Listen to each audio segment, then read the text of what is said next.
Wow.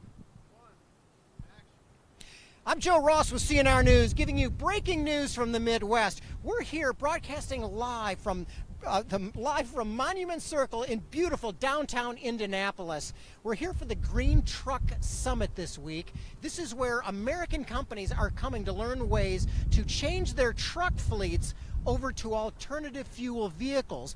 The American auto industry did this a number of years ago, and it's going in that direction. Now America is looking to change their trucks over to alternative fuel vehicles. Later in the show, we're going to be talking with some experts on propane-fueled vehicles.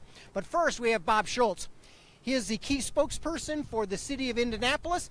And Bob, for our viewers looking to come to Indianapolis and get jobs or businesses that are interested in moving here, first off, what are some of the top jobs, some of the new jobs that are growing here in the city of Indy? Well, we're so glad to have you here in Indianapolis. We are a mecca for high tech. Most people think they go to the coast. You can come right down here in Indianapolis, a high-tech mecca. We're in the shadows of Salesforce Tower, HQ2 with Amazon's looking at Indianapolis, but you have so many startups in high tech and also then in manufacturing and hospitality.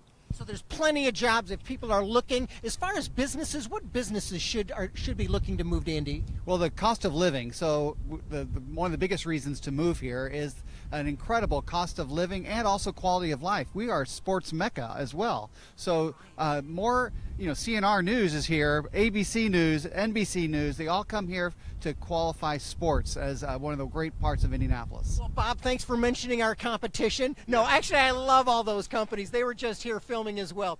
I also want to ask you, so you have lots of jobs. There's lots of exciting things going on. What are millennials? What are some of the nightlife things that are just now happening for the younger set? Well, we are a renaissance of evening entertainment, great acts and music and culture. We're the cultural geographical hub of the state of Indiana right here. So the musical acts that come to town, the public space activation, the cost of living, all of those contribute to a vibrancy some people call Chicago Light. You can do so much downtown, do so much in Indianapolis, no matter your age or stage, and so we welcome millennials as well as families. That's fantastic. Now, how about for families, as far as family entertainment? So we have the incredible array of museums and monuments and attractions, from the world's largest children's museum to an urban park that's the size of Central Park, just a few less than a couple acres from here. So all of that is in this compact, connected downtown with great suburbs as well. So really, you've got big city ambience, but with a friendly small town feel. Absolutely, and that's why we're glad you're here, and that's why we welcome this convention and so many more. We're the #1 convention destination in America. That's fantastic. We'll be reporting from the convention tomorrow. Barb, thank you so much for coming down. I appreciate it. Our next guest is Scott Underwood. He is an expert in the propane industry. He's one of the guys, he's an entrepreneur with Alto Gas from Michigan, and this is a guy that's looking to change regular gas-burning vehicles over to propane, a low-cost, fuel-efficient type of fuel. Scott, who in the Midwest, who in Michigan are actually changing their vehicles over and going with propane vehicles? Well, the reason why we're here today is because the ones that are changing are fleet-based. So that's why we're taking part in this Work Truck series, is anyone that has a fleet-based vehicle. So you would be talking about school buses, tow trucks, delivery vehicles, heating and cooling, plumbing. So not necessarily individuals would change over their vehicle, but it would be somebody that's got a whole bunch of trucks. Yeah, you're looking for 5 or more vehicles in a fleet to change over to propane.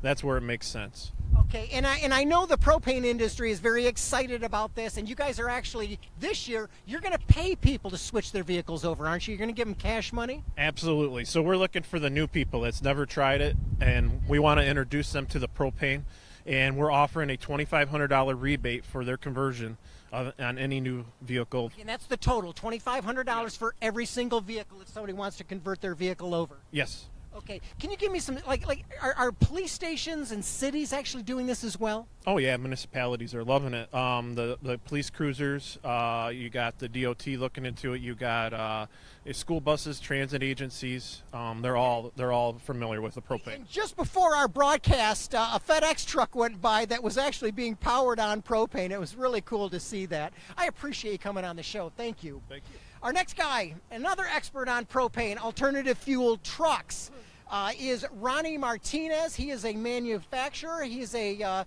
I believe you guys are a tier 3, maybe, manufacturer in the automotive industry just outside of Detroit. And Ronnie, what's it cost to get a fleet vehicle? What are the starting prices to get a fleet vehicle changed over to propane from gasoline? So you can range, depending on the vehicle, depending on the size of the engine, anywhere from $7,000 to $12,000. But let's not get lost in the cost. Let's look at the actual return on the investment, where the savings are. Yeah, how soon? If I've got 10 buses or I've got 10 police cars, what's the average when they will start saving me money more so than gas? So if you look at a rule of thumb, right? So you're already paying for gasoline, you're already paying for diesel.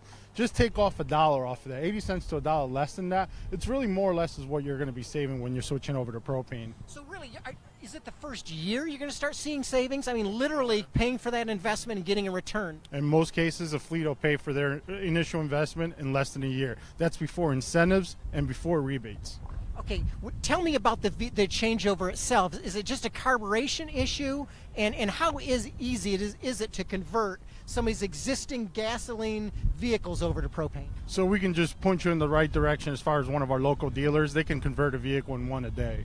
So they'll have it right back to you in a couple of days after testing. So it's not complicated? Not at all. Using the same engine, you're just putting some new components in. Absolutely. As far